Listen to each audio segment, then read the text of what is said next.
Okay. రాజుగారి వెనకాల నుంచి చెప్తున్నారు హరీష్ కొంచెం తక్కువ మాట్లాడని. నేను అన్న ఎవరితో ఏం మాట్లాడుతున్నాం అన్నా. 2014 అంటే అక్కడి నుంచి 10 ఏళ్ళ వరకు మాట్లాడను. జస్ట్ ఒక ఇన్సిడెంట్ చెప్తున్నా. 2014లో అనిల్ ఫస్ట్ టైం ఎస్విసికి వచ్చాడు. నేను అప్పుడు సుబ్రహ్మణ్య ఫర్ సేల్ సినిమా తీస్తుంటే తను సాయి తేజ్తో మళ్ళీ నెక్స్ట్ సినిమా కోసం వచ్చాడు. సుప్రీం సినిమా డిస్కషన్ జరుగుతున్నాయి. రాజుగారు నాకు లంచ్ టైంలో, రాజుగారు ఆఫీసు ఒక హాస్టల్లో ఉండేది. పైన వార్డెన్ ఉన్నట్టుగా రాజుగారు ఉండేవాళ్ళు. లంచ్ అందరికీ ఒకటే టైంకి అక్కడ పెట్టేవాళ్ళు. ఆ లంచ్ టైంలో నేను అనిల్ కలిసినప్పుడు అనిల్ పటాస్ డైరెక్టర్ అనగానే అనిల్ని కంగ్రాచులేట్ చెప్పగానే అనిల్ కరెక్ట్గా పదం గుర్తులేదు. ఎవరు పోలీస్ సినిమా తీసినా మీదే రిఫరెన్స్ ఉంటుందన్నా లేదా మీదే ఇన్స్పిరేషన్ ఉంటుందన్నా ఏదో అన్నాడు వర్డ్, నాకు కరెక్ట్గా గుర్తులేదు. ఇన్స్పిరేషన్ అనే వర్డ్ కనుక నిజమైతే అప్పుడు నేను విన్నది. అనిల్ ఇవాళ ఎంత పెద్ద సక్సెస్ ఇచ్చాడంటే ఆ సక్సెస్ నాకు ఇన్స్పిరేషన్. నేను పండగ నేను పేరెంట్స్తో ఉన్నాను. మార్నింగ్ షో సినిమా చూడలేదు. టాక్ రాగానే మెసేజ్ పెట్టాను అనిల్కి. ఆ తర్వాత నాకు ఫస్ట్ కాల్ చేసి చెప్పింది జీవి గారు ఫోన్ చేసి అద్దరిపోయింది సార్, సినిమా మామూలుగా లేదు, అసలు వెంకటేష్ బాబు ఎనర్జీ చూడండి అది ఇది అని చెప్తుంటే, సార్ మీరు అనిల్కి చేయబోయి నాకు చేశారా ఫోన్ ఏంటి, ఈ సినిమా డైరెక్టర్ అనిల్ కదా నాకు చెప్తారా ఏంటి అన్న. లేదు సార్, ఒక ఇంపార్టెంట్ విషయం మీకు చెప్దామన్నారు. అనిల్ నీకు మొన్న అనిల్తో షేర్ చేసుకున్నాను సార్. అది ఓటీటీ కంటెంట్ అవ్వచ్చు, లేకపోతే ప్యారల్గా వస్తున్న డిఫరెంట్ జోనర్స్ అవ్వచ్చు, ఇప్పుడు వస్తున్న డైరెక్టర్స్ కొత్త యూనివర్స్ ఎక్స్ప్లోర్ చేయడం అవ్వచ్చు, రకరకాల సినిమాలు వస్తున్నప్పుడు ఫిల్మ్ మేకర్స్కి నిజంగా క్వశ్చన్ మార్క్, ఎలాంటి సినిమా తీయాలి అనే క్వశ్చన్ మార్క్ చాలా మందికి ఉంది. ఇదంతా జీవి చెప్పాడు నాకు, ఐడియల్ బ్రెయిన్ జీవి చెప్పాడు ఫోన్ చేసి. అనిల్ పక్కన సినిమా ఏంటి, ఎవరు ఎలా సినిమా చేస్తున్నారు అనేది పట్టించుకోకుండా తన కోర్ స్ట్రెంగ్త్ ఏదైతే ఉందో ఆ స్ట్రెంగ్త్ నమ్ముకొని తనకు నచ్చిన సినిమానే తీశాడు. అందుకే ఇంత పెద్ద హిట్ అయింది సార్. హరీష్ గారు ఎప్పుడు మీ స్ట్రెంగ్త్ వదలకండి, because it's proven by Anil అని చెప్పి నాకు ఆ రోజు జీవి కాల్ చేశాడు. So cinema is all about conviction. Anil, hats off to your conviction. అంటే ఏ ఫ్యాన్స్ వార్స్ లేని హీరో ఎవరన్నా ఉన్నారంటే అది విక్టరీ వెంకటేష్ గారు. ఎందుకంటే అందరు హీరో ఫ్యాన్స్ ఆయన ఫ్యాన్స్. ఆయన ఈ సినిమాలో అంటే ఆ ఎనర్జీ ఏంటంటే మీరు చూస్తున్నారు, ప్రమోషన్స్ కానీ సినిమాలో చేసిన పద్ధతి కానీ, అంటే కాలు పని చేయకుండా ఇంకా నన్ను వదిలేయి అని చెప్పి కాలు కూడా మూలపాడే రేంజ్లో ఆయన ఈ సినిమా కష్టపడ్డారు. బాబు హ్యాట్స్ ఆఫ్.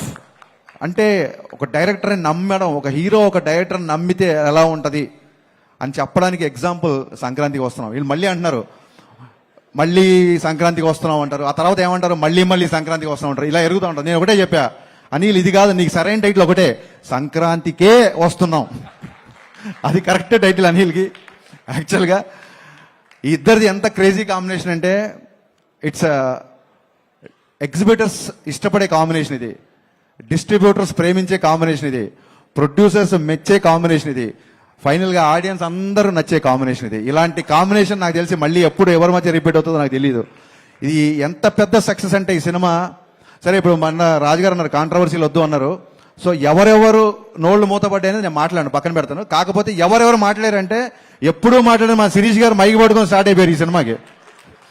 అసలు ఇప్పటివరకు ఎప్పుడు మాట్లాడాల, నా సినిమాలప్పుడు కూడా ఎప్పుడు మాట్లాడలేదు. ఆయన మైక్తో మాట్లాడడం మొదలెట్టారు. ఒక మాట అన్నారు, హరీష్ వాళ్ళ కంపల్సరీ రావాలి నువ్వు అంటే. అంత స్పెషల్ ఏముందన్న, కొట్టేసారు ఆల్రెడీ పెద్ద హిట్ జరుగుతుంది అంటే. లేదు, మా కష్టాల్లో ఎవరు ఉన్నారో మా విజయాల్లో వాళ్ళు ఉండాలి, అందుకే మేము వాళ్ళని పిలుస్తున్నాం అని చెప్పారు. థ్యాంక్ యూ అన్న. నాకు రాజన్నకి శిరీష్ అన్నకి ఇట్స్ ప్రొడ్యూసర్ డైరెక్టర్ రిలేషన్ కాదు, it's more than that.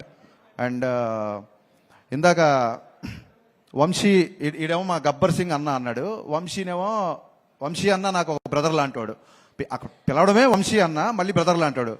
Vamsi గారు బ్రదర్ లాంటాడు, అయితే నేను వెదర్ లాంటాడు. నేనేంటి నాకు అర్థం కాల. గబ్బర్ సింగ్ అన్న గబ్బర్ సింగ్ ఏంటి? దాంట్లో చిన్న హీరో ఉంటాడు, దాంట్లో చిన్న విలన్ కూడా ఉంటాడు కదా. అంటే నువ్వు ఎలివేషన్ చేసినది కామెడీగా ఉంటుంది కాబట్టి కొంచెం కంగారు ఉంది, నాకు టెన్షన్గా ఉంది. అండ్ రమణ గోకుల్ గారు కంగ్రాచులేషన్స్ అండి. మేము రమణ గోకుల్ గారు పనిచేయాలి, బట్ మా సినిమా కొంచెం డిలే అవ్వడంతో ఆ ఛాన్స్, ఆ బ్రహ్మాండమైన ఛాన్స్ మీరు కొట్టేశారు. అండ్ ఆ టైంలో పవన్ కళ్యాణ్ గారికి మీకు ఆయన వాయిస్ అలా పెట్టినట్టు ఉండేదండి. So it was amazing actually. Aishwarya నాకు ఎప్పటి నుంచో తెలుసు, ఫెంటాస్టిక్ యాక్టర్స్. వెట్రిమారన్ గారి దగ్గర ట్రైన్ అయ్యి వచ్చింది కాబట్టి ఇంకా అసలు ఎక్స్ప్రెషన్స్, డైలాగ్స్ ఒకటి కాదు. అండ్ మీనాక్షి ఇస్ అంతే, అలాంటి గర్ల్ ఫ్రెండ్ ఎవరికైనా ఉండాలి అన్నట్టుగా చూపించాడు అనిల్ డెఫినెట్గా. And Bheems, I always believed in Bheems చాలా పెద్ద కమర్షియల్ మ్యూజిక్ ఇస్తాడు అనుకున్నాను, అలాగే ఇచ్చాడు భాను మాస్టర్. అండ్ అన్న భాస్కర్ పట్ల నన్ను ఏ ముహూర్తాన గోదావరి గట్టు అని రాసావో, ఇది ఒక్క గోదావరి గట్టు కాదన్న, ఆంధ్ర గట్టు, తెలంగాణ గట్టు, శ్రీకాకుళం గట్టు, వైజాగ్ గట్టు, ప్రతి గట్టు మీద బ్లాక్ బస్టర్ అయింది. ఇలాంటి హిట్లు రాజుగారికి వచ్చిన, మైత్రి మూవీస్కి వచ్చిన, సితారా వంశీకి వచ్చిన, పీపుల్ మీడియా ఫ్యాక్టరీ విశ్వప్రసాద్ గారికి వచ్చిన, వీళ్ళందరికీ ఇలాంటి హిట్లు రావాలని మనస్ఫూర్తిగా కోరుకుంటాను. ఎందుకంటే ఈ ప్రొడ్యూసర్లు అందరూ తిరిగి మళ్ళీ ఒక 10 సినిమాలు చేస్తారు, వాళ్ళకి వచ్చిన డబ్బులన్నీ మళ్ళీ ఇండస్ట్రీలోనే పెడుతున్నారు. కాబట్టి ఇలాంటి హిట్, ఇలాంటి ప్రొడ్యూసర్ రావడం ఇది ధర్మం, న్యాయం. అందుకే యూనివర్స్ కరుణించింది. Thank you so much. నేను పేర్లు మర్చిపోయినా గుర్తు చేస్తున్నాడు, నేను మర్చిపోలేదు. So happy to be in this. వీకెండ్తో ఫినిష్ అయిపోయే సినిమాకి షీట్స్ దాకా వచ్చిందంటే it's a pure team work. ఇంతకంటే ఇంకా ఏం చెప్పగలుగుతాం. So sir,